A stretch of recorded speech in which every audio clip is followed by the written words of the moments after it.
When you look at the organization, the people behind Black Lives Matter, what do you see? There is no people. That's the problem. There is nobody behind Black Lives Matter. Who's the president of Black Lives Matter?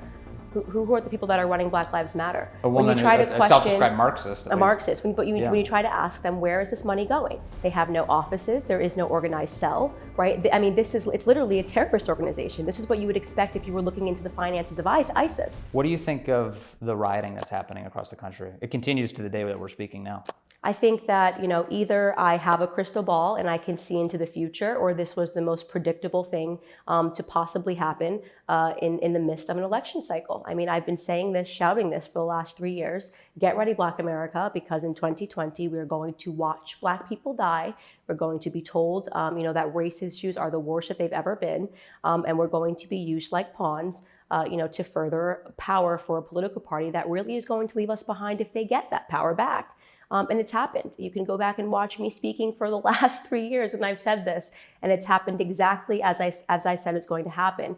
These protests are remarkably funded. I don't care who you speak to. Nobody has the time or the patience to riot for months straight because one person was killed unarmed by a police officer. It's everywhere. It's everywhere you go. I mean, you even saw it. They were protesting in the UK about George Floyd. Yes. So this is way bigger. Antifa, it's organized. I mean, these people they've got bricks, they've got Molotov cocktails. We're looking at an organized cell of terrorism that's hiding behind the idea that they're trying to further civil rights. So I view Black Lives Matter as a terrorist group. I view Antifa as a terrorist group. Yes. And I think it's ridiculous to me that you have so many people that don't see that. Now, as all things are in politics, it's condensed into two dimensions, of course. So when we talk about Black Lives Matter, I'm not aware of anybody who disagrees with the sentiment that Black Lives Matter. But the movement itself, there is disagreement. But to express that disagreement in public is to be construed as someone who doesn't care about Black lives. In other words, it's a strange situation you find yourself in.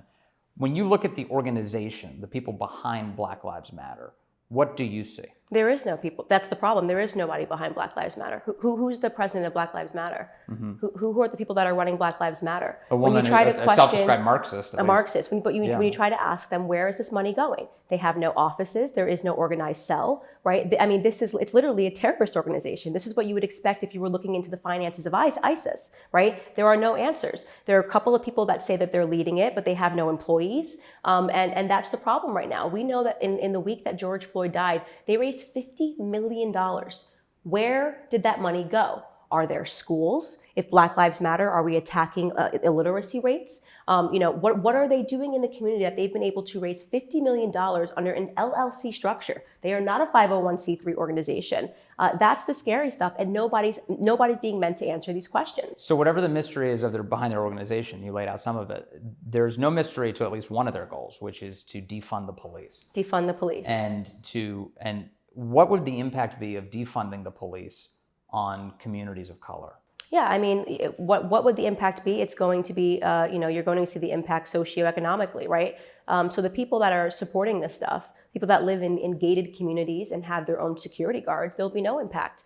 But we're seeing what that impact is right now in the inner cities. We're seeing in New York City when I think they reported 2 weeks ago, a 267% increase in shootings and killings compared to the year before. That's what the impact is going to be. Right. There's not just this random vacuum that happens when you go, okay, we're going to get rid of the police, right? It doesn't mean that all of a sudden nothing happens. Somebody rises to take their place. That's going to be gangs that take those places, right? Because people are still going to look for some sort of a protection.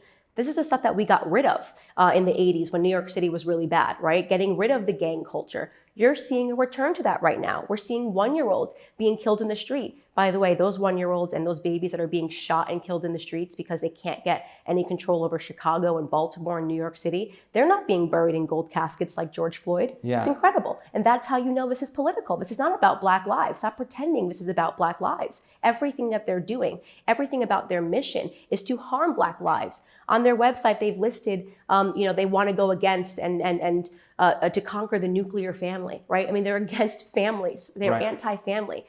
Go read Carl Karl Marx, right? Go read the Communist Manifesto. That's exactly it. It literally mirrors everything, and all of the Communist Manifesto's goals is what Black Lives Matter is after. And why do they want to destroy the family? Because it's the only way that government can replace family, right? You have to make sure that there's nothing else. There can be nothing else that competes with the word of the government. There can be no God. There's a strong layer of atheism that we're seeing, right?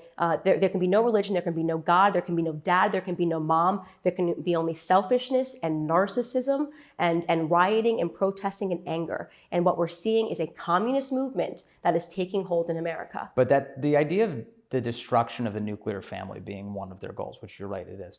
It's interesting because you're one of a very few people who know that, because the media at large certainly doesn't talk about it.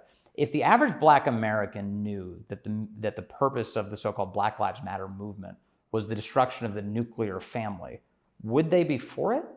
No, and that's really what I spell out in my book is no. This is everything that you're seeing is actually anti-Black. Black people are naturally very conservative, right? We are the most religious group in America, right? We are the only group that has what's called a Black church. I mean, it's so, it's an odd thing to say, what is the Black church? But there is a Black church. And the reason for that, the reason that we have such a stronghold on faith and on family is because it had to mean so much to us because of our earlier oppressions. I mean, even in the Reconstruction era following slavery, the number one thing that Black Americans did when they got their rights back was get married. They went and they looked for long lost relatives that were traded off onto different plantations. This stuff meant so much to Black America. Yeah. And now we're seeing an organization that was not put together by Black people, that is not funded by Black people, right? That money is not going to Black people, that is trying to strip away all of those things and say that they're doing it in the name of progressivism and because they want to be against racism. When actually, they're looking at the old playbook of what Democrats did when they had us as slaves and reintroducing it under this guise of progressivism.